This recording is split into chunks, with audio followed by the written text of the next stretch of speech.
Daredevil is the best superhero TV show.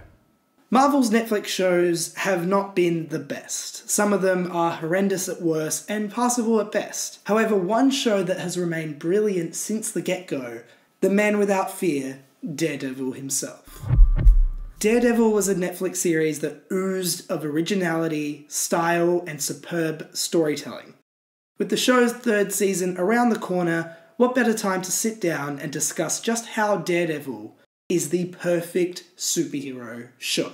Now, of course, Daredevil is adapted from a Marvel comic book, but this show manages to use adaptation perfectly. In the show's 2 seasons, Drew Goddard and Steven DeKnight have managed to adapt a wide array of iconic Daredevil storylines. However, there is always a twist. While the show's second season does include Elektra's iconic death, instead of Bullseye killing her, as was done in the 2003 Ben Affleck version, she dies at the hands of Nobu, leader of the Hand. Interestingly, the show's decision to avoid Elektra's death at the hands of Bullseye was a fascinating way of avoiding the women in refrigerators criticism, which comic books from the late 1970s to early 1980s suffered from. In the show, Elektra sacrifices herself for Daredevil. Rather, in the comic book, she's killed to enrage him. While the show consistently adapts panels or lines from the comic books of Frank Miller, Daredevil could never be seen as a straight adaptation. At the same time, the Daredevil show never spits in the face of the comic book, like other TV shows that I'm about to mention, so buckle up your seatbelt. On TV in 2018, there are 17 superhero TV shows. How does a show like Daredevil fare against rival shows? There's no easy way to say this, but it fucking destroys them. It's the one and only Double G. Unlike Daredevil, the shows in the Arrowverse are distinctly samey. They have little to no originality. Every single show looks and feels the exact same way.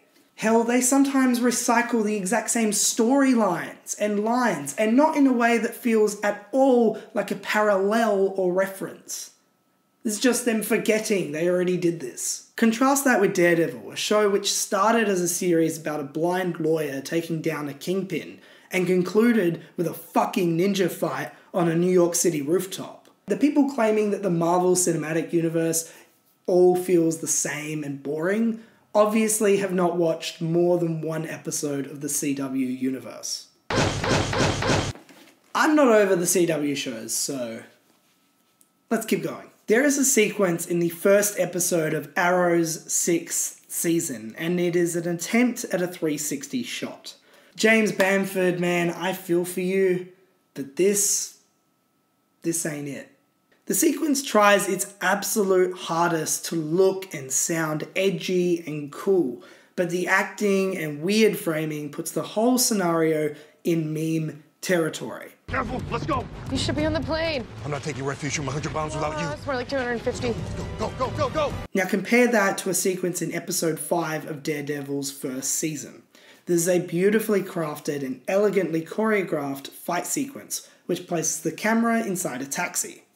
The camera spins around in 360 and we hear the singing of a blind man as Daredevil combats the criminals. The sequence, expertly directed by Farron Blackburn, represents so much of what makes Daredevil work when compared to rival programs. In the sequence in Arrow, there is nothing to distract us from the horrendous acting and uninteresting environment. Oh wow, trees! The sequence is done in a pretty standard and boring way, and the show's budget definitely shows. Contrast that with Daredevil's sequence. Blackburn places the camera inside the taxi, and in doing so, the audience is immediately engaged because of the unusual camera placement and movement. As the camera turns and turns, the filmmaker also hides the show's budget, not ever showing the fight sequence in full. This is just one of the many examples of fantastic filmmaking in Daredevil. Hell, I could have gone on about the other 10 amazing fight sequences in Daredevil, but I'm just not going to have to, because this just proves my point. One aspect of Daredevil that I feel is constantly overlooked is the show's actual storytelling. Superhero stories can feel extremely repetitive when they're not done correctly, and throughout the 2-season run of Daredevil, I've yet to feel that whole "I've seen this before" thing.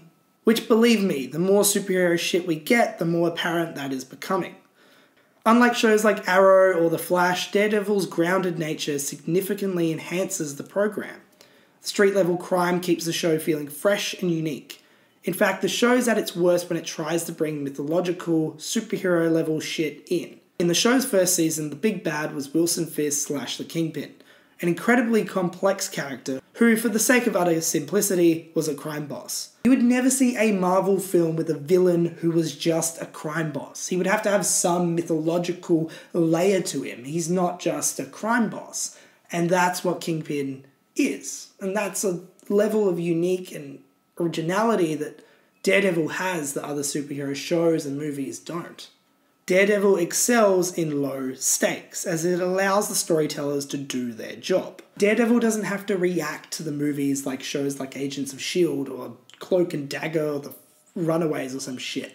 Daredevil is in its own separate aspect of the universe. Its own little universe in itself. It's so much better when it's just a simple story of a man who's trying to do good. Shit, I just killed a human being. Side note, what are our thoughts on this t-shirt?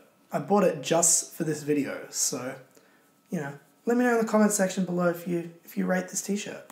In the show's second season, John Bernthal's The Punisher was introduced. This was the first time in the series that a major Marvel character had appeared, and while the series could have jumped the shark, it somehow didn't. The episodes with Punisher were just perfect. Bernthal's performance was rich, down to earth, and fucking real.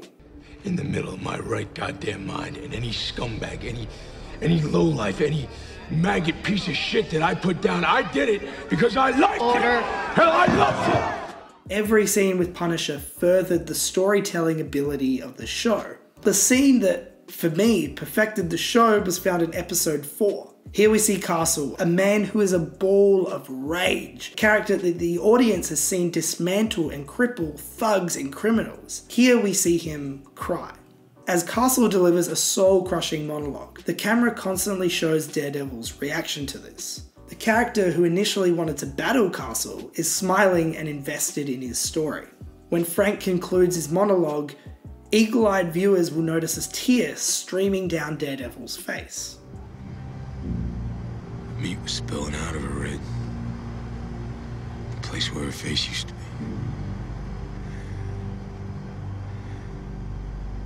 The episode's director, Peter Hoare, allows the actors to just act. There's nothing else going on. For 4 minutes, you forget you're even watching a show in the superhero genre, despite the program constantly reminding you as it cuts to a man in his Daredevil attire. This 4-minute scene encapsulates just why Daredevil is in a league of its own. I think I'm done. Today, the superhero genre is a juggernaut. However, if superhero TV shows continue to be more like Arrow, well, I think the TV side could crash super quickly. The sooner the general public realizes the sameness and overall lack of creativity involved in the Arrowverse, the better. However, shows like Daredevil will continue to go on. Thanks to the freedom Netflix has provided, the spectacular quality of originality, filmmaking, and storytelling, Marvel's Daredevil is simply the best comic book show ever. Who are you? I'm Daredevil.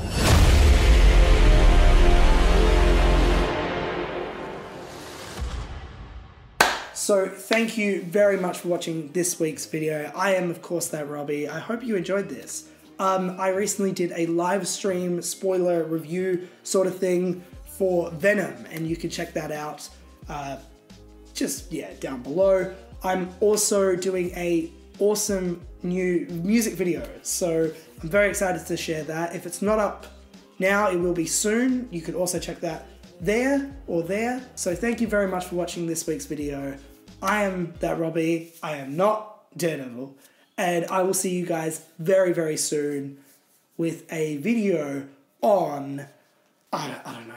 I think it's going to be Brooklyn Nine-Nine. So enjoy. I'll see you guys next time. Bye.